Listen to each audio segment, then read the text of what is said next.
I think, you know, from our perspective too, like we have a deep respect for each one of our individual departments that we run. I think that's what keeps the charge going forward. And you value what they're doing. Exactly. And they are very good, much value. and they're good on what they're doing. So, I mean, but still, there's going to be discussions. Yeah.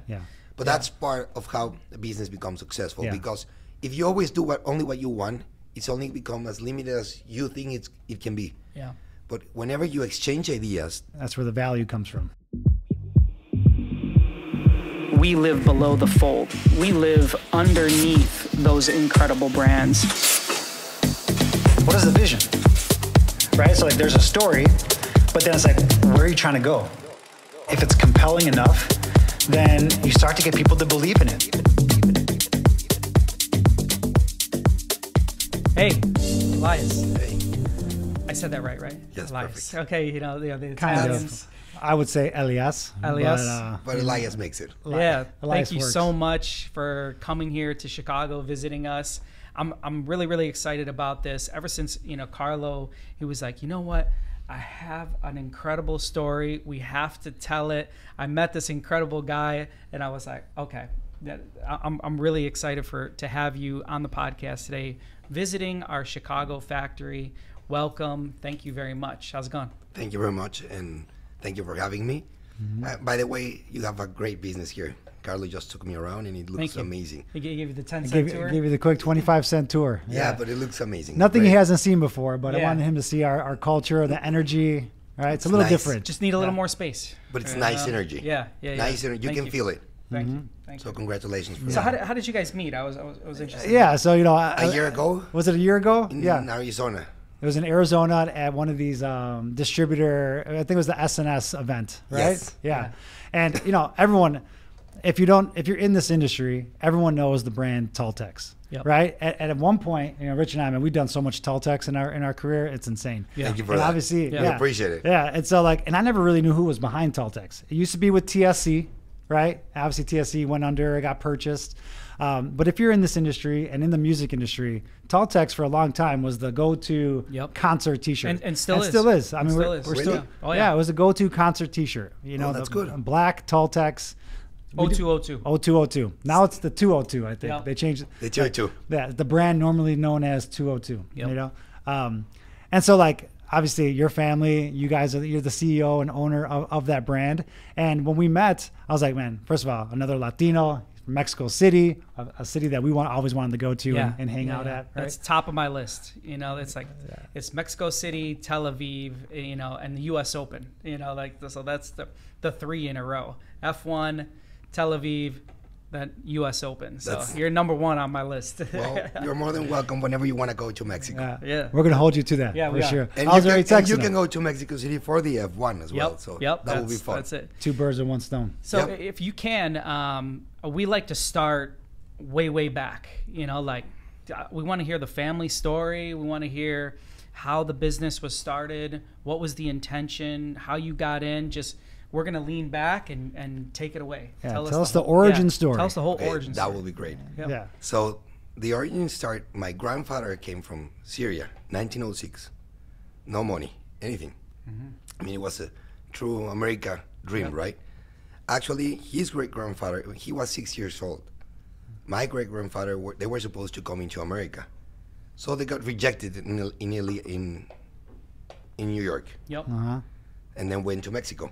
They went to the port of Veracruz, and when they went to Veracruz, they told them that there was a small community in Mexico City. So they went to Mexico City, and they start working since they were very young. After a couple of years, they start getting into the t-shirt business. And by the age when he was 20, he was already selling t-shirts. Okay. Then he started with the Saga brand, which became huge in Mexico. Saga. Yeah. Zaga. Like my last That's name. your last name. Yeah. Yeah. And what year is this about? I think 1930s, 1940s. Wow. Okay. Wow. Yeah. And if I could back you up. So we have been producing t-shirts for over 75 years. Wow. Okay. Syria, like Middle East. Syria, like Middle East. Okay. Yeah. So they were getting away from the Great War. Yeah. My wife is Chaldean, so they came here from Iraq when they were like 10, 12 years old, something like that. So I love those stories. Yes. Actually, my wife wrote a children's book about her mom coming here from Iraq. I'm going to have to send you one. So similar stories. But I it's love the that. American dream, Yeah, coming it is. to look Yeah, for yeah. a better future, Yep. right? That's why. Yep. That's how America was founded. A better future in t-shirts. A very Who would have thought? Who would have thought, right? Yeah. Okay. Great. So after a couple of years, my grandfather started growing the business in a nice way, and the Saga name starts growing. They start buying machines and they start producing. And by 1970, the brand was huge. Mm-hmm. But one cousin took the brand away from him. Was not well registered Okay. those days. Yep. And then he started with other brands. And by 1980, we started exporting a lot of t-shirts to the US. Okay. We have, by the way, we always use US cotton, only US cotton. We buy all our cotton from Memphis and Texas. Okay. So we always have like good quality on the way that we spin our yarn. Okay. And so we were completely focused on exporting. And then by the year 2002, I'm just keeping along. Yeah. Yeah. Timeline. Yes, we started making with TSC, the Tultex brand, because we also do, as you know, we also produce the M&O brand. Yep. We Yeah. produce both brands. M&O. Okay. Yeah. Nice. M&O and Tultex are both us. Got it. And we started making M&O for Canada and Mexico and the US, but most for the US was Tultex. Mm-hmm. And we start growing the business with TSC. Then a couple of years ago, SNS Activewear, who is one of the best distributors in the US, Yep. went and buy Technosport in Canada, and we met these guys, and they like us, we like them, and a years later they came and bought TSC, Yep. and that's the story, the short story. Yeah. Yep. But And when did you come into the business? 1988. And what was your background prior to that? Since my father took me when I was 6-7 years old to the spinning facility all the time. Yeah. So, I you was- grew up in So it. you grew up near Cotton. All my Yeah. summers, my parents asked me, "What do you want to do? You want to go to Disney World with your brothers, Or you want to go to work? or you want to go stay with dad?" Because in those days we didn't have that technology. So my father didn't took more than 1 week. So we went all the family for a week, and then if my mother stayed with my brothers, I would come back and work with my dad because I loved it. Yeah. Yeah, I have a similar story in that sense. Like my brothers used to go to like a basketball camp. I remember like Berwyn Park Berwyn District basketball? camp, and I was like, no, Grandpa pays me like $1 or something like that, like $1 an hour or something like that. I would make $8 that day, and I was like, I'll go do that. But when you have it, you have it. You know you want to do. You know what you want to do. You want to be I in don't care. business. Yeah, Yeah. yeah. I wanted to be in business. That Yeah. was my sport. Yeah. So. And so was the factory. So you said Veracruz. So was No, is no, the no. factory? That's All where it started. The factories are around Mexico City. Okay. But no, they landed in. They went to the port of Veracruz. Right. But then they went to Mexico City. Gotcha. So we never stayed at Veracruz. It was We always live in Mexico City, Okay. and we have facilities all around Mexico. And you guys own the manufacturing in the Yes, facilities? we control 100% of the process. Gotcha. We buy U.S. cotton, and we spin, we knit, we dye, we cut in, we sew. We control everything, always on the same facilities. Everything is USMCA, and we're very, very focused on controlling the quality. I mean, we're not perfect, but we effort every day to make a better goods, and you use Tultex, right? Yeah. We try to be as consistent as Yeah. it Yeah. can be. How many employees in the factories? Close to 4,500 employees. Wow. Wow. Yeah. Okay. That's Yeah, incredible. we're complaining over here about 300. Yeah. you know? Yeah. That's a lot. It's tough to manage Yeah. that many people, but the good thing is that, sorry, when I started working with the family, we only had 600 employees, because the family was only focused on producing the textile part, spinning, knitting, and then we started with sewings, and we started growing, and I mean we completely changed the way that we were doing business. So are those Gotcha. factories doing Tultex and M&O, or are they doing Only. private labels or Sometimes they anything? produce Okay. private labels. So just those Just two those brands. But Wow, right that's- now we are very focused on Tultex and M&O. We have a big commitment with SNS, and the whole idea is to have a great service, Yeah. great product, and good price. Yeah. So we are completely focused on our customers never never be fail with merchandise. I mean, if you call them, they will always have. They have deep inventories. I think we believe that they do an amazing job there. Yeah, We're so happy with them. Definitely never see any inventory issues with Tultex. No. You know, there's always But a lot of black. But since they had it, Yeah. before with TSC, they were great partners, but they were a little bit afraid of having deep inventories. Yeah. The SNS guys know how to manage inventories, and good. they give That's us what they do. They give us Yeah. they give you a lot of certainty that you will have what you need. Yeah, and for you as a brand, inventory is a beautiful thing, right? Take more inventory, hold that so that the brand and product's always there. The brand will the brand will never be reliable. Sorry about my English. No, As no, you it's know, good. We love it. My first language is Spanish, as Yeah. you know, Carlo. No, we English always is talk perfect, talk with our teams about having immigrant energy. Yeah. And my dad came from Costa Rica. I'm a first generation. Okay. And we talk about those people that come from a different country and do business in the States. Play at a different level. It's another level. They understand they understand the opportunity, and it's just a whole nother level of energy. So yeah, don't worry about the English. That's how I grew up. But I have a we love the question for you energy. too. How do Yeah. you two became brothers? That's So that's good. because I always thought that he was your real brother. Yeah, so I know. Do they want to you know, it's funny. We have a client that's in town, Okay. and they had something shipped to Culture Studio. They Yes. said, "Yeah, send it to Carlo," and they put my full name, Carlo Oviedo, and they shipped it here. And the person that's here, the client, asked our shipping department, "Hey, did something come?" They sent it to a Carlo Oviedo. Who the hell is this Carlo Oviedo? And the shipping person was like, "What do you mean? It's Carlo." She always thought my last name was Carlos Santo, so she didn't recognize the name. So it's funny you asked that. But so Rich, Joey, and Nick are actually brothers. They all have the same name, Santo.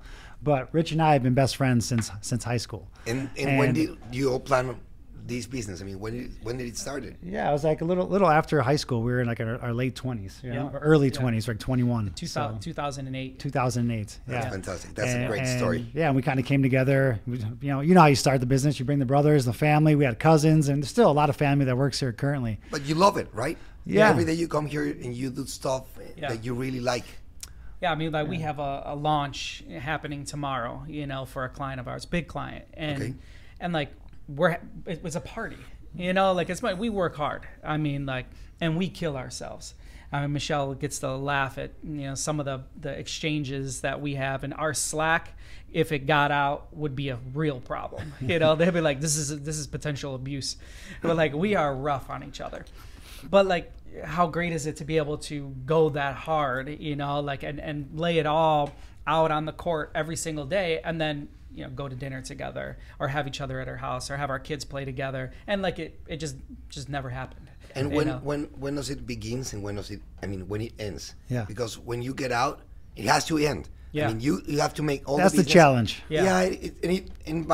When time goes by, it becomes more challenging. Yeah. Yeah. So you need to decide, you need to separate things. Yeah. Here it's only business. Out, we're family. Having That's a good time. point. Even if we're that's a having good a point. good time making business together, you have Yeah. to separate because if not, it never. I mean, my father was my biggest mentor.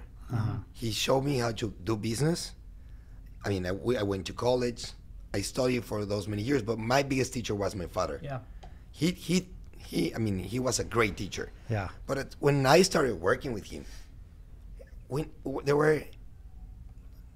we never finished talking about business. I mean, we started talking about business 9 a.m. in the morning. At dinner, at breakfast. No, and it was 11 or 12, and we were still discussing what to do next. Yeah. So we have that problem. it's an issue because it never ends.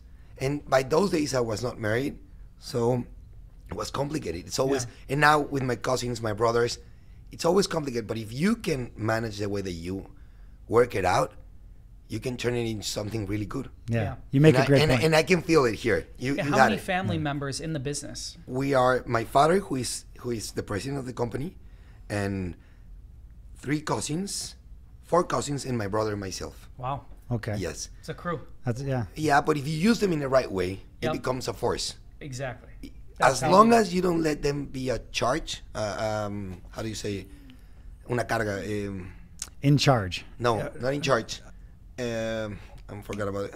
As long as they become useful and they have their strength in the right place, In their and they focus. become focused, And their Right. focus. Yeah, Yeah. then it becomes a force, and then it's great Yeah. because you become a team. Yeah, I think from our perspective too, like we have a deep respect for each one of our individual departments that we run. And I think each one of us look at each other and say like, I don't want Joey's life, you know, or like I don't want the operations. Yeah, like, you told me that when we were drinking. You know, so like that I think that's what keeps the charge going forward. And you value what they're doing. Exactly. And they very are good, much value. and they're good in what they're doing. So, I mean, but still, there's going to be discussions. Yeah. But that's part of how the business becomes successful. Yeah. Because if you always do only what you want, it's only become as limited as you think it can be. Yeah. But whenever you exchange ideas, that's when you get better. That's where the value comes from. Yeah, and Yes. I like what you said. Like you know, like there's so many of you rowing in the same direction, playing at such a high height that you're a force to be reckoned with. You know, and I think that's how we feel too. Is like, you know, we're tough to compete with because there's so many of us, and you know that, and it's hard to lose when you got everyone's on this side and we're all trying to win. So why do you say it's your most important force here at Culture Studio? Like what makes you different from everybody else? I think for us, we have a drive and we have a want to be the best in the industry and do only our music. best. Well, that's the category that we fell into, and that's kind of the category we're running with is music. But it's all very fast paced. It's very demanding, and you know, a lot of people when you're put up against the corner to do those type of demanding things, not many people want to step to it. For us, we need that in our lives. I need to be pushed. I need to be the one that has like, this is impossible for anyone else to do. That's when we're at our happiest. I think that's where we got a little crazy in us, but that's our culture, a little crazy. So when there's challenges, we do our best. When it's slow and we're trying to find business and we're running sales strategies, that's when we're the most depressed. When it's slow, it's like, oh man, we want to be up against the wall, you know? That's good. So that's our energy. Yeah, and I think, you know, like technically, you know, we think that our, you know, technology that powers the, you know, the facilities, powers our factories, powers the capacity planning is like that one single differentiator that you can like, you know, maybe it's an inanimate object, but you can at least put your finger on it. But, you know, removing the technical, I think, you know, our advantage is that we're willing to lay it all on the field every single game, which is 7 days a week. 24/7. 24/7. We're willing 24/7 to go up for that catch, right? Like even when you go to sleep, right? Exactly. It's still there. We're willing to lay it on the line. Well, what is sleep? So yeah, That's my question. Even when That's you're my dreaming. question. Yeah. How do you sleep? For us, one thing that has become really, really important is that we never stop. And we're always talking about new products. Like right now, we're performing, in M&O, we have the garment dyes, which are doing amazing. That new product that you showed me was awesome. I want to talk about that. Yeah, Yes. can we talk about that? Oh, of course. That new product that you showed me, it's In Tultex, we're planning, right now we already have some in stock, but we are going to have a great, we're already producing a great new product. It's going to be called the 602. the 602. The 202 is our best product, right? Mm-hmm. Then we also have the 241s, which is a 65-35 poly. The blend. Yeah. Everything that we do, it's in the same facilities, always consistent, always quality consistent, but we keep very tight supervision on what we're producing, always. But the new 602, it's going to be amazing. It's like butter. Yeah, this is going to be the softest. We believe it's going to be the softest t-shirt, so one of the softest t-shirts in the industry. It's going to be a 36 single, Okay. super that. comb ring spoon. It's going to become at another level. I mean, people come when they're spinning at 20 something. Yep. This is going to become over 30%. Nice. So we're planning to make the best t-shirt on a 36 single. So nobody produces on a 36 single. They produce on a 32 singles in the industry. Yeah. Why? Well, because Complicated, it high becomes end. more expensive. More expensive. But Yeah. Cost. we're planning to have a great t-shirt at a great price. That's Tultex, right? Yep. Great price for an amazing quality t-shirt. Yeah. Deep inventory. Deep consistent. inventory. We're Yeah. going to have close to 80 colors between the 602 and the 602 CVC, 80 which is going to colors. be a blend. Yeah, wow. Close to 80. Yeah. It's going to be between 70 When's that one and going to 80. be available? It's already available on certain colors, Okay. like black. We already have a lot of black in inventory. But in the next 2 months, we're going to have everything set up. Yeah. And we're going to go the SNS way, Of course. which is deep inventories. And that will help you too. Whenever you need a great t-shirt at a great price, you can always You go can to there. that t-shirt. Yeah. Yeah, once we get it, Michelle, later on. We'll add some the product to the images. video. Yeah, Yeah. That's what I'm wearing right now. That's what you're wearing? That's Oh, what nice. that's all. I stopped wearing other brands. Now I'm wearing my. That's why when I 62. gave you a hug, I held on a little You longer. stayed there for a I little held on a little longer because it was Thank you. nice. Yeah, you know, one thing I was going to ask you. Well, Sure. That I did feel it. I saw that product myself when I was in New Orleans with you, and when I was walking around the product preview, I saw there's a big crowd in one area. And I see that it's Tultex. I'm like, oh, there's my homie Elias. Let me go see. It took me like 10 minutes to get to talk to him because there's a line of people. But everyone was very excited about that product. So I think it's definitely going to be a big hit for sure. Thank you. But one thing I want to talk to you about after we connected, you know, a couple tequilas. We both like mezcals. You know, obviously Mexico is a place. You know, Jalisco where we can get some tequila. But one thing I like about you guys and Tultex, very loyal. You have these exclusives with your distributors, right? Whether it was in Canada, whether it was with TSC, obviously now it's with SNS. There's something about the loyalty of not jumping around, giving your brand to everybody. Tell me a little bit about those decisions of why you stayed loyal. Like even me, trust me, I hit you up. I'm like, yo, let's talk direct. You're like, no. You got to call SNS. We believe in the value of long-term partnerships. If you're not focused for the long term, it's like you and your customers. Whenever you play it right, you can be wrong for the long term. Agreed. So, and if you're just playing the short term, then you're gonna be messy. Yeah. That's what we believe. So the way that we did it is in Canada. When we had Technosport, we only did it with Technosport, and they became our family. And then SNS realized that kind of partnership, and that's why they went and bought it. And when they learned how we were making business, they fell in love. TSC was the same way. We were partners with TSC for many years, and now SNS came in and bought them. So, but you have to value what the distributor brings in. Right. And what they bring in is that they're always focused on having deep inventories. I mean, at least these guys. Yeah. And they're not afraid. And distribution. Yeah. And they're always thinking about distribution and having the product as fast as they can to you. Yeah. And that brings value to Value back to you. That brings value to the equation. So you need to play it right. Yeah. And I think that's part of our success. Whenever you're playing it right, whenever you're loyal, people are gonna value that. Yeah. And that's part of Well, we can appreciate that. Yeah. You know, we definitely appreciate that. We Thank you. see that's how you guys do business. And you're right. If you could build a relationship, like you mentioned, they became family, Yes. then everyone has an interest in making the brand successful, right? Instead of just spreading yourself thin to everybody else. So, you know, although we like to see it everywhere and be able to, purchase different ways, we see the value in that, and we can respect that for sure. So that's something cool that you guys do. Thank you very much. I had a question on what is being in Mexico, especially Mexico City, is such a big city. What is the outlook for, I want to say the economy, but specifically for our industry? Are you seeing growth in the industry, or are you seeing, some type of softening in, nothing makes sense in the United States right now. Like, it's like interest rates are through the roof. We say, the economy's failing, it's all going to come crumbling down, but yet everything continues to seem quite fine. Yeah, your neighbor's got a McLaren is pulling out the garage. The question is, do you really believe the economy is crumbling?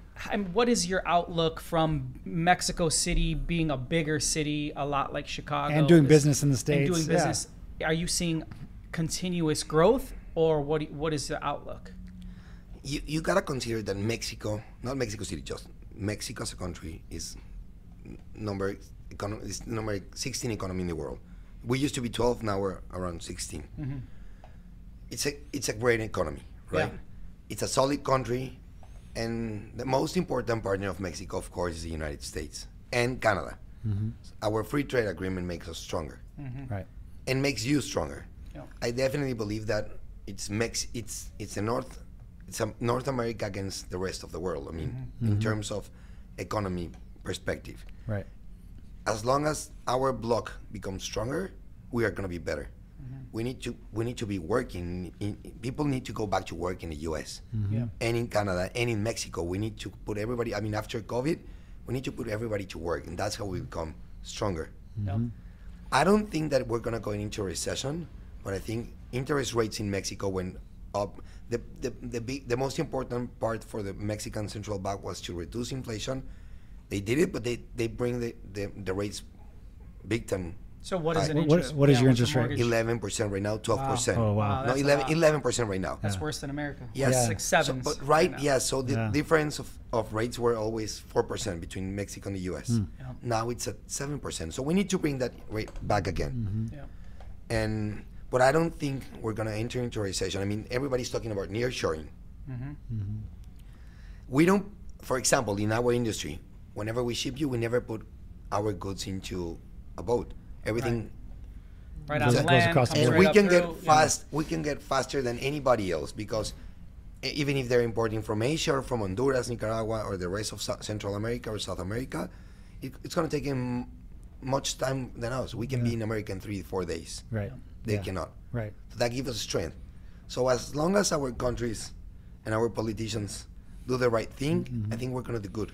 We should align on the same goals, right? Yeah. Yes. Yeah. But I don't believe that America is going to enter into a recession. I don't know if you do. No. Yeah, that's not what we're seeing. You know, Yeah. obviously the news is always scaring people and, Yes. and giving things out there. But I mean, our business, you know, we're blessed to say that we're growing and business is good. And I know you mentioned the same thing, that even in this industry, if it's a break even as far as growth from last year over year, that's still successful, right? Yeah. You're not declining. It's still good numbers shown compared to last year. That's still a win, right? Absolutely. Yeah. I would say it's a good year. That's a good year. Good. Yeah, I have one last question for you. Like, what is something that you're seeing in the apparel industry or you know, in the merch industry that like maybe nobody else is seeing? You know, like what's like one, if you can put your finger on one thing that you're like, here's something that I don't see anybody attacking that is white space or, you know, that they should be. And maybe it's a nearshoring thing, but is there like one thing, or even like you know, one of the guests we had on is like they were talking about athleisure wear. Like nobody makes a Lululemon, you know, in the decorated apparel space. In the wholesale world. Yeah, in the wholesale world. Is there something that you're like, why is nobody doing this? No, I don't see it right now. If I see that, I'm sure You I'm gonna call do me. it. Yeah, That's we'll gonna do be, it together. That's It's gonna be easier. that's gonna be the fast answer. I mean, Yeah. I don't see anything right now. I think that people move too fast, right? Yeah. You need to be fast. If you adapt, I mean, the world changes every day. Who wins? The ones who adapt faster. Yeah. That's the only thing I can say. Yeah. The companies and people who adapt faster to the changes are the ones that succeed. Yeah. That will be the only secret that I say. Things are not done every day are done differently. You need to be faster than everybody. Yeah. Right now, we need to produce better. We need to have better cost. I mean, you know it. You need to have better art, Yeah. Quality. quality. But if you don't have everything there, you're not going to be the best. So you try to keep up in everything. Yep. Absolutely. We agree. Yeah. We appreciate this. No, I yeah, we appreciate thank it. you coming. We know you're coming all the way from Mexico City. Say hello to the SNS The people next for one us. has to be in Mexico City, though. And you know, and we can- definitely. and let's try to make the F1. We're gonna take the whole crew Let's out make there it and happen. film another one of these. Yeah. Part 2.0, maybe do an actual factory walk. Bring your little microphone that you have. Oh yeah. I know yeah, we'll do it I'll on bring site. I got the microphone. Thank you very much for having me. Yeah. I No, we appreciate it. appreciate you. it. And you're great friends, great partners, and hope we can do a lot of things together. Oh, we will. Absolutely. Thanks, Elias. Thank you very much. All right.